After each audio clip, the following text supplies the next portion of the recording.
मित्रांनो, आजचा विषय खूप महत्त्वाचा आहे। आज आपण वर्कआउटच्या अगोदर वॉर्मअप का करावा आणि कुठले कुठले व्हेरिएशन त्यामध्ये घ्यायचे असतात याबद्दल सांगणार आहे। सर्वात पहिले तुमचा वॉर्मअप जो शेड्यूल असतो ना, तो भरपूर जण स्किप करत असतात। तर सर्वात पहिले काय होतं माहिती का, तुम्ही तुमचा एक शेड्यूल बनवून घ्यायचा वॉर्मअपचा, तो कसं काय ते सांगणार आहे।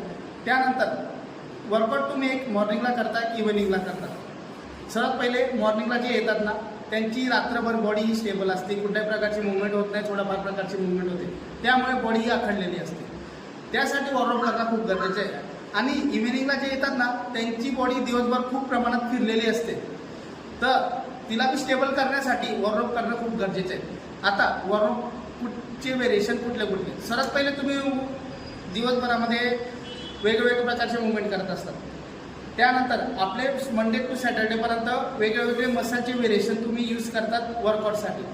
तर एकच सांगणे, ते प्रत्येकाला वेगळ्या व्हेरिएशन तुम्ही घेऊ नका वॉर्मअप। तर मी आता जे 3-4 व्हेरिएशन सांगणार आहे तेच तुम्ही मंडे टू सॅटर्डेपर्यंत यूज करा। सर्वात पहिले तुम्हाला आले का, तुम्ही सूर्यनमस्कार घ्या, डिप्स घेऊ नका, म्हणजे पुशअप घेऊ नका।